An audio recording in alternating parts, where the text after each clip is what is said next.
So people in the comments are saying that there is some sort of trade per Shams. Let's see what good friend of the program, Shams Charania, said. I mean, this is funny, Adam. Uh-oh. What happened? So who did I tell you earlier that they were taking at 25? You had said Marcus Sasser. I did. I said that they were taking Marcus Sasser at 25. They took him at 25 and then they traded him.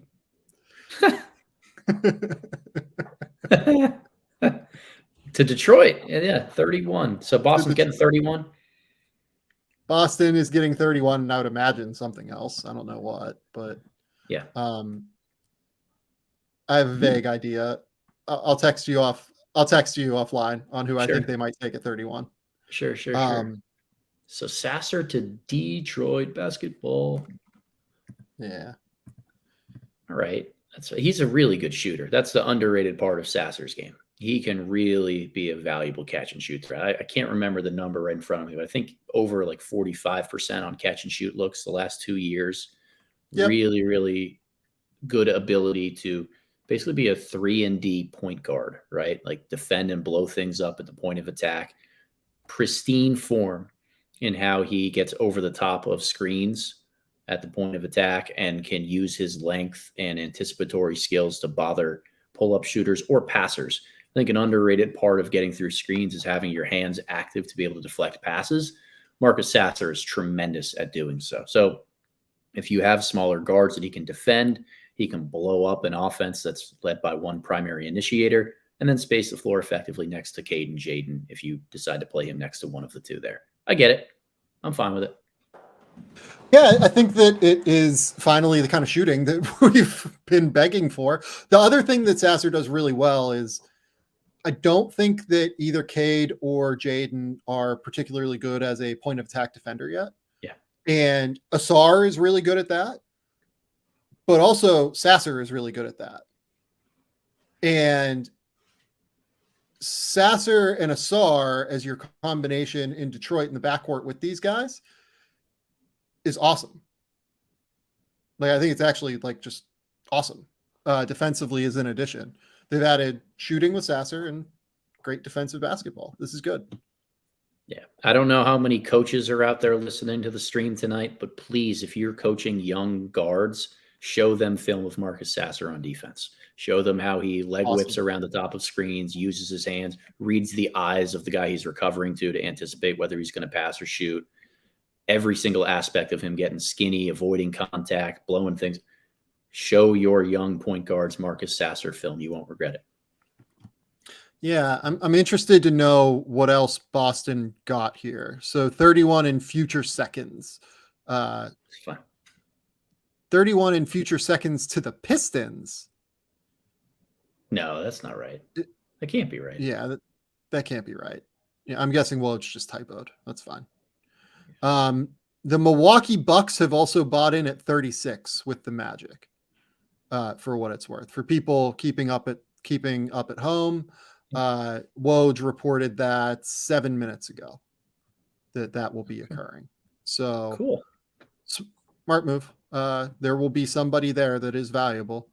Yeah, and beyond that, like you and I have talked about the late first to like through the 40th pick range as being one where this is a decent class, and a lot of these expensive payroll teams trying to compete right away need some financial flexibility with their contracts. If you can get value of a role player in the early second round here, that is the key to giving you financial flexibility elsewhere. That's why we've seen Denver continue to trade and maneuver their way into this part of the round. Boston doing so to get 25 in this position and now move back to 31. Milwaukee in here at 36. It makes a lot of sense for these more expensive teams to value those early second round selections more than maybe a couple of the rebuilders. Yeah. Where are we on TV, Adam? We have 2 minutes and 31 seconds listed until the Indiana Pacers selection is no more. Cool. So we got a little bit of time. Yeah, we've got a little bit of time here. Interesting. Yeah. Awesome. Okay. Questions? Anybody questions? Questions from the crowd watching? Let's see here. You're going in timeout. Sorry, man. Yeah. Anybody have questions? I got a quick one for you, Sam. Sure. What do you do if you're the Pacers? You got Jarris at the 4 in the wing position. Do you need more shooting? Do you need I want shooting. Big? More shooting? I'd want shooting. That's Upside it. swing? Give me Sensible? Sensible makes sense. I've heard a name here already from somebody on the team side. I don't want to say it in case it doesn't come to fruition. It's a person that you would be excited about, I will tell you. Yeah, I'm intrigued to see what happens there. Okay. Well, but I would go shooting, and I would go perimeter player, essentially. Yeah, I think so too. Yeah, like make it easier for Ben Mathurin, make it easier for Tyrese Halliburton. There are a number of options. Like you could go Nick Smith. You could like the top remaining perimeter shooters on my board are Bryce Sensabaugh, Nick Smith, Ben Shepherd.